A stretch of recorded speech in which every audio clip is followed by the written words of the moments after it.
All right, how we doing? I thought I'd record a short video. Hopefully, this thing is working. Something that occurred today. I just come after work. Thought I'd smoke a cigar and talk about this a little bit. But from um, a single dad perspective or the dating dad perspective, right? Is co-parenting, and co-parenting can always be tough in two different facets. One, it could be co-parenting with your current kid that you may have, or kids, plural, right? You could have more than one, hopefully with one baby mama. And then, um, if the person that you're dating or you're talking to has kids themselves, can get, excuse me, pretty complicated. So, if my scenario, it's just, fortunately, I am fortunate to have a good working relationship with my ex. She's remarried and had another kid, but we still have, I wouldn't say spats, but they're always going to try to push your buttons, um, with a little bit of things. Maybe it's just some scenarios that may have happened with the kid, and then kind of in passive aggressive way, kind of almost make you feel like it's your fault because the kid acted up. And necessarily it could have been something totally you know benign. Kids are going to be kids depending on how old they are. Obviously, you want to be always present and available if you can. Um, but work with them. I guess with today's kind of story or topic is, I get a message. Kid got a little handsy. My daughter got a little handsy at school. Got an email. My ex got an email from the principal explaining that, and then of course she kind of goes off.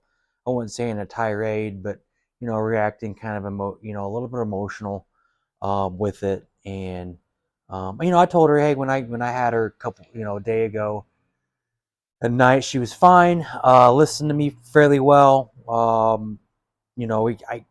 She doesn't watch any tablets or anything like that. She'll watch cartoons and she'll play, and we did a bunch of fun stuff. But I'm not sure what the whole handsy thing is. So trying to investigate that a little bit. The bad thing about this day and age is teachers and principals are so broad with their explanations. They don't give you a whole lot of detail.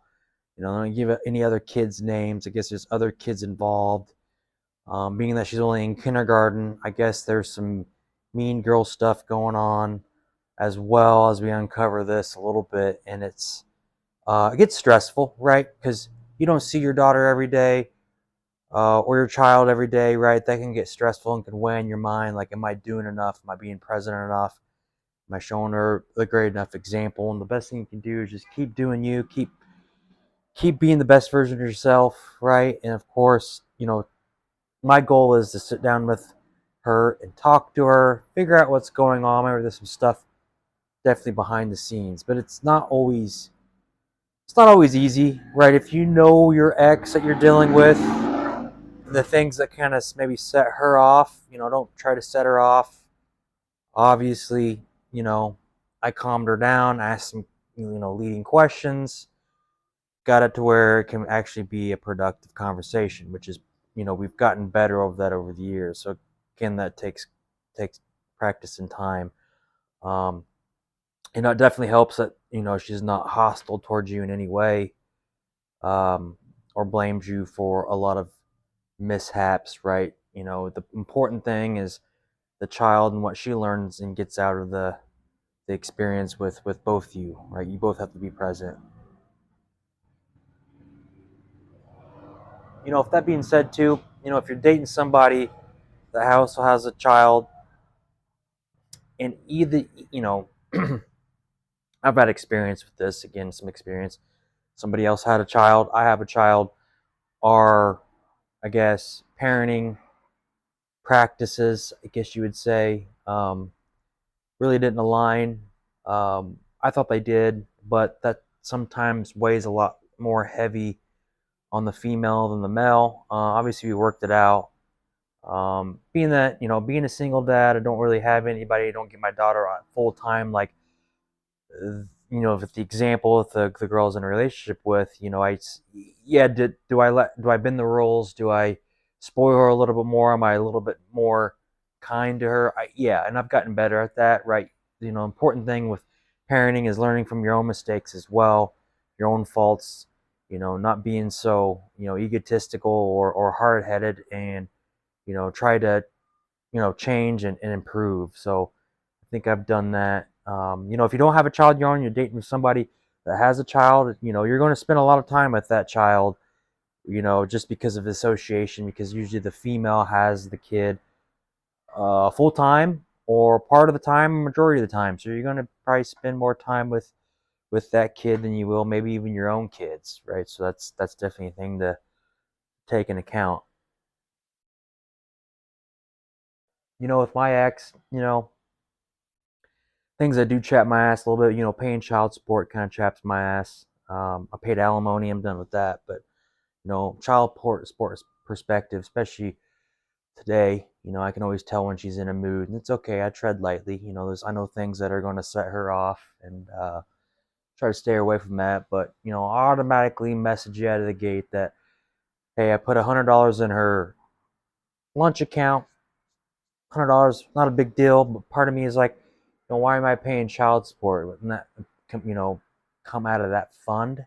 What is child support used for exactly? If I have to pay for her clothes at my house, right, which I'm perfectly fine with, other extracurricular activities, what is that child support really going towards?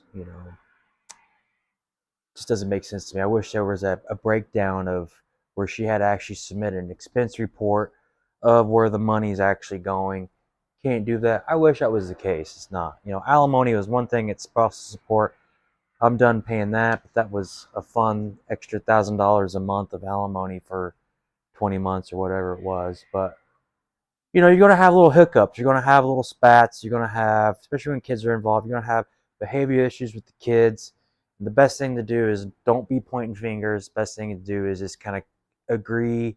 Even if you have to agree to disagree, just agree to come together, um, and figure out a solution, get the child the necessary attention or help or counseling, whatever they may need, and don't turn it into a selfish argument to do any backstabbing. That would be my only suggestion, and what we do really well, which I'm glad about. And if you're dating somebody with a child, just understand that the father may be in the picture, and don't get butt hurt, don't get jealous. That's the last thing you want to do. It's important that the father is there. It's important that you're there as well. I think the stepfather does have a role. If you're going to be that, if you're going to be the guy that's the stepfather, the father that stepped up, even though not a deadbeat, but there's a lot of deadbeat people out there. Make sure that you are, leading with a good example, and of course, level-headedness. That comes with time, experience, age.